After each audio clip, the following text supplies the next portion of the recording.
ഏത് പാവം കുട്ടി? എന്ത് ചെയ്തു? ഞങ്ങൾ ചിന്നുവിന്റെ കുടിലേക്ക് പോയ ദിവസം നീ എന്താ മൃദുലയോട് ചെയ്തതെന്ന്? ആ, ആ, അതോ? അതിപ്പോ ഞാനങ്ങനെ ആന്റിയോട് പറയുന്നേ.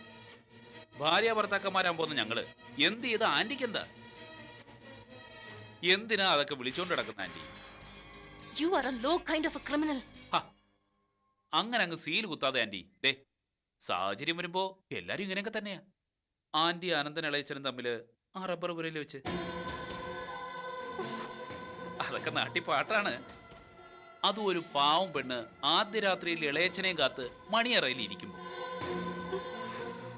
അതിലും വലിയ ചതിയാണോ ആന്റി ഞാൻ ഈ ചെയ്തേ? ഏയ്, ഈ ലോകത്ത് ആരും അങ്ങനെ പറയില്ല. ഞാൻ എനിക്ക് അവകാശപ്പെട്ടതാ സ്വന്തമാക്കിയത്. പക്ഷെ അന്ന് ആന്റി സ്വന്തമാക്കിയത് ഒരവകാശവും പറയാനില്ലാത്ത നീരേറ്റ അനന്തനെയാ. You bloody! നീ എങ്ങനെ അർജുനേട്ടനെ ശോഭയെടുത്തിയുടെ മകനായി ജനിച്ചു? ഈ നീരേറ്റ് തറവാടിന്റെ മുറ്റത്ത് കാല് കുത്താനുള്ള യോഗ്യത പോലും നിനക്കില്ല. നോക്കിക്കോ, നീ ജയിച്ചു എന്ന് കരുതണ്ട. ഒരു പാവം പെണ്ണിന്റെ മാനം അവളുടെ അനുവാദം ഇല്ലാതെ കവർന്നതിന് ഏറ്റവും വലിയ ശിക്ഷ തന്നെ ഞാൻ നിനക്ക് വാങ്ങിത്തരും. ഈ സോഫിയ നിനക്കറിയില്ല. നിന്നെ ഞാൻ വെറുതെ വിടില്ല, വൃത്തികെട്ടവനെ.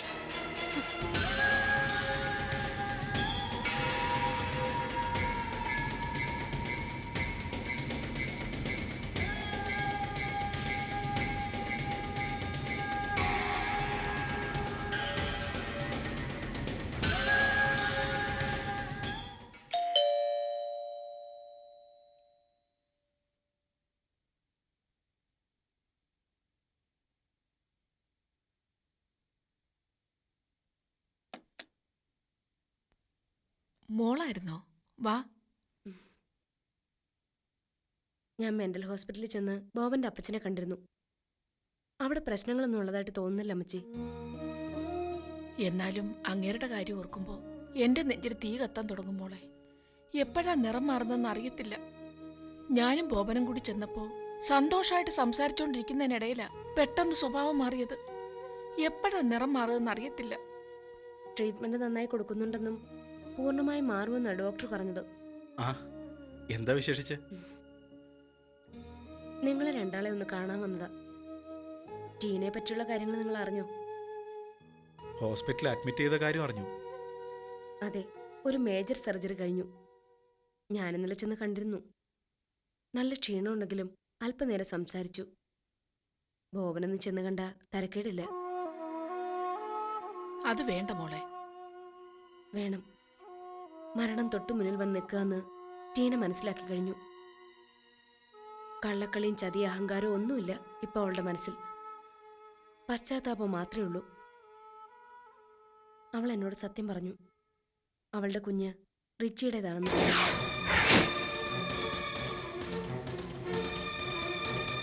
അതിപ്പോ ഇവനൊഴികെ ബാക്കി എല്ലാവർക്കും അറിയാവുന്ന കാര്യ. എന്തു പറഞ്ഞാലും ഇവന് ബോധ്യം വരത്തില്ല. ഞാനും തെറ്റിദ്ധരിച്ചു. പക്ഷേ ഇനി അത് ബോബനും അംഗീകരിച്ചേ പറ്റൂ. ഞാൻ പറയുന്നത് ബോബൻ വിശ്വസിക്കണ്ട. ടീനയ്ക്കും ബോബനെ കണ്ട് മാപ്പ് പറയാൻ ആഗ്രഹമുണ്ട്. സത്യം അവൾ തന്നെ പറയും. അവളുടെ വായിന്ന് ബോബൻ അത് കേൾക്കണം. ഒത്തിരി പ്രശ്നങ്ങൾ ഉണ്ടാക്കിയ ആ തെറ്റിദ്ധാരണ ഇതോടെ തീരണം. വേണ്ട സെലീന, ഞാൻ ടീനെ ചെന്ന് കാണത്തില്ല. കാണണം ബോബൻ. അത് നിങ്ങളുടെ രണ്ടുപേരുടെയും മനസ്സമാധാനത്തിനൊരാവശ്യമാണ്. ഇനി അധിക ദിവസങ്ങളൊന്നും അവൾ ജീവിച്ചിരിക്കില്ല. ബോബനോട് ചെയ്ത തെറ്റുകളുടെ കുറ്റബോധം കൊണ്ട് ടീന മരിക്കാൻ ഇടവരണ്ട. മാപ്പു പറഞ്ഞാൽ, സാരമില്ലെന്ന് ബോബൻ പറഞ്ഞാൽ മരണത്തിൽ അവൾക്ക് സമാധാനം ഉണ്ടാവും. നീ തന്നെയാണോ സെലീന ഈ പറയുന്നേ? അതെ, എനിക്ക് അവളോട് പകയും വെറുപ്പും ഒക്കെ ഉണ്ടായിരുന്നു. പക്ഷേ ഇപ്പോഴതില്ല. പാവം, എല്ലാവരാലും അവഗണിക്കപ്പെട്ടപ്പോ, സ്നേഹം നഷ്ടമായപ്പോ അവളൊരു മുഖം മൂടി അണിഞ്ഞു, വൈരാഗ്യത്തിന്റെ. പക്ഷേ അവളുടെ ഉള്ളിൽ ഒരു നല്ല മനസ്സുണ്ടായിരുന്നു. ആരും അത് കാണാൻ ശ്രമിച്ചില്ല. ബോബനെ ചീറ്റ് ചെയ്തു എന്നുള്ള ചിന്ത അവളെ വല്ലാതെ അലട്ടുന്നുണ്ട്. ബോബൻ തീർച്ചയായും അവളെ കണ്ടേ പറ്റൂ.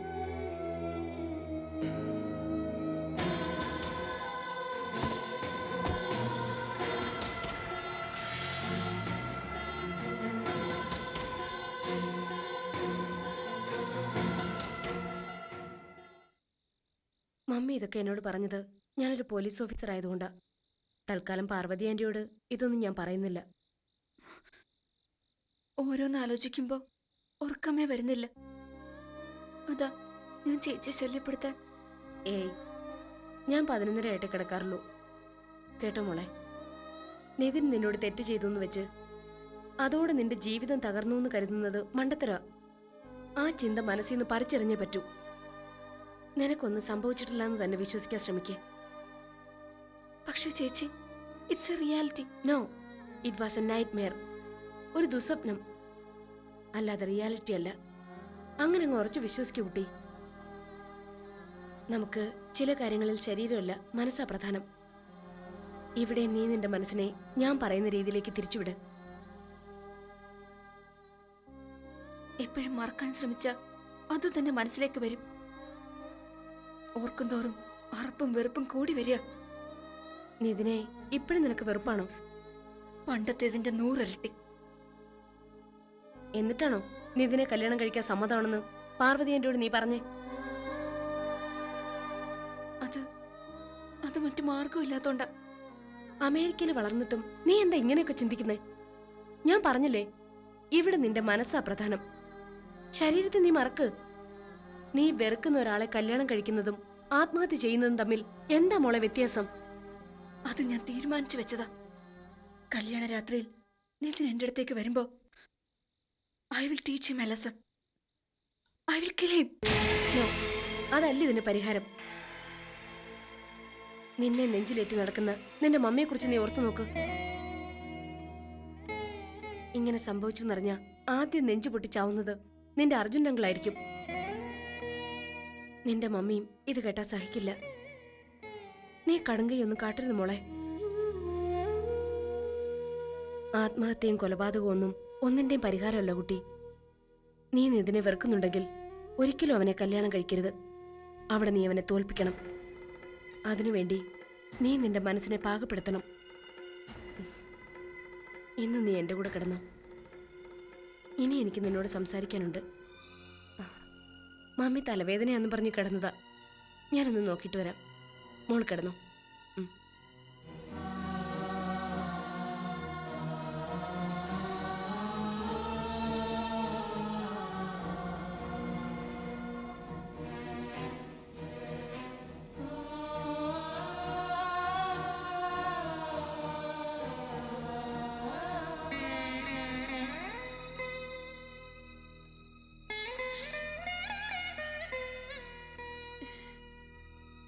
വല്ലാതെ ക്ഷീണം തോന്നുന്നുണ്ടോ?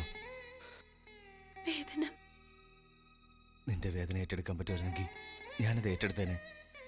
എങ്ങനെ ഞാൻ നിനക്കൊരു ആശ്വാസം തരണ്ടേ? എനിക്ക് എന്തെങ്കിലും വിഷം തന്ന് എന്നെ കൊന്നതാ റിച്ചി. പ്ലീസ്.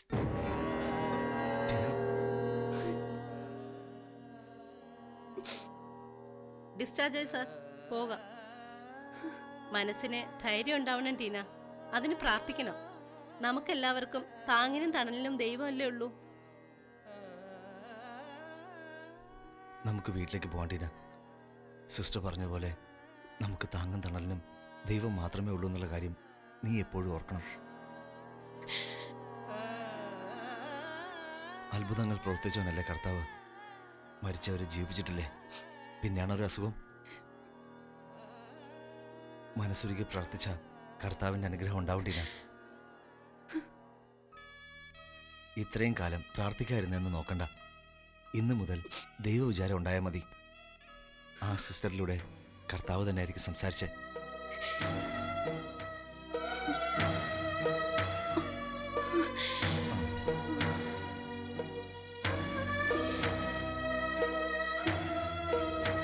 റിച്ചി, ഞാനിപ്പോ ദൈവത്തിൽ വിശ്വസിക്കുന്നു. ഈ മേശപ്പുറത്ത് കർത്താവിന്റെ ഒരു ചിത്രം കൊണ്ടുവയ്ക്കോ?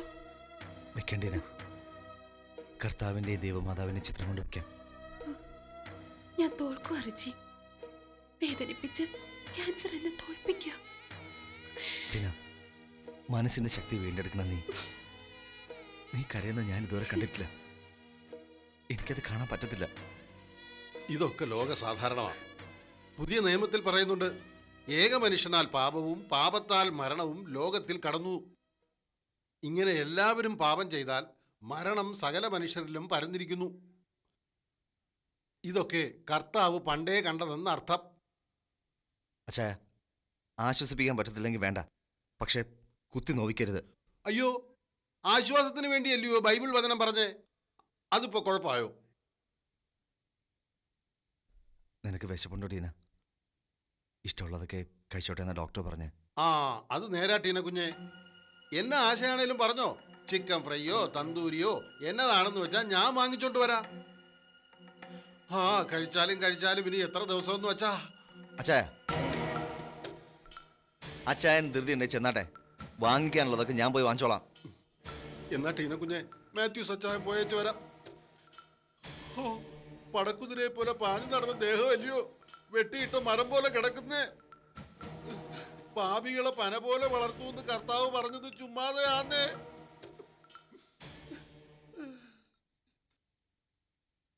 അച്ചായന്റെ നാക്കിന് ലൈസൻസ് ഇല്ല.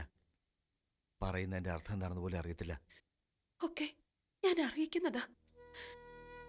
ഈ ലോകത്തിൽ ആർക്കും എന്നെ തോൽപ്പിക്കാനാവില്ലെന്ന് ഞാൻ അഹങ്കരിച്ചു. കർത്താവിന്റെ മുന്നിൽ പോലും ഒരു നേരം മുട്ടുകുത്തിയില്ല. ഇപ്പൊ ഒരു പഴന്തുണി പോലെ വിധി എന്നെ വലിച്ചെറിഞ്ഞിരിക്കുന്നു. നിന്നെ എങ്ങനെ ആശ്വസിപ്പിക്കേണ്ടത് എനിക്കറിയത്തില്ല. ഞാൻ നിന്റെ കൂടെ ഉണ്ട്. അതേ എനിക്ക് പറയാൻ പറ്റത്തുള്ളൂ. അയ്യോ, എന്റെ മോളെ ഇങ്ങ് കൊണ്ടുവന്നോ? ഇത് എന്തൊരു കിടപ്പാ എന്റെ കർത്താവേ, കണ്ടു നിൽക്കാൻ വയ്യല്ലോ. അപ്പോ അങ്കിൾ അപ്പുറത്തേക്ക് ചെന്നാട്ടെ. നിൽക്കാൻ വയ്യാത്തവരോട് നിൽക്കണ്ട. ടീന കുറച്ചു നേരം ഇവിടെ സ്വസ്ഥായിട്ട് കിടന്നോട്ടെ. ആശുപത്രിക്കാർ ഉപേക്ഷിച്ചതാണോ മോനെ സുഖപ്പെടുത്തില്ല എന്നും പറഞ്ഞ്? ഇനിയിപ്പൊ എങ്ങനെ എന്റെ കുഞ്ഞിനെ ഒന്ന് ശുശ്രൂഷിക്കുന്നേ? മോനെ, ഇവളുടെ അമ്മച്ചി ഒന്ന് വിവരം അറിയിക്കണ്ടായോ? എല്ലാരും കൂടെ പുകച്ചു പുറത്ത് ചാടിച്ചതല്ലയോ ആ പാവത്തിനെ. ഒറ്റയ്ക്ക് എന്ന് ആ കൂരക്കകത്ത് താമസിക്കാൻ തുടങ്ങിയിട്ട് ദിവസം എത്രയായി? അപ്പച്ചൻ ചെന്ന് വിളിക്കട്ടെ. അങ്കിൾ ഇപ്പൊ പുറത്തു പോ. ഇവൾക്കെല്ലാം ക്ഷീണമുണ്ട്. ഇത്തിരി ഉറങ്ങിക്കോട്ടെ. അല്ല, ഞാന് അങ്കിൾ പുറത്തു പോവാൻ.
ജയിച്ചു എന്ന് കരുതണ്ട.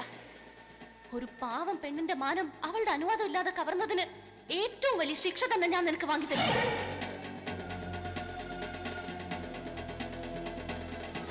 ഈ സോഫിയ നിനക്കറിയില്ല. നിന്നെ ഞാൻ വെറുതെ വിടില്ല.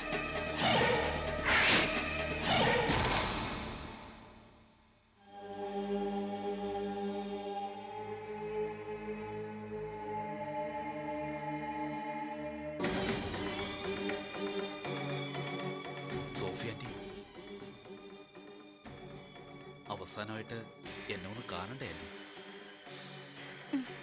Sophia aunty, open your eyes slowly.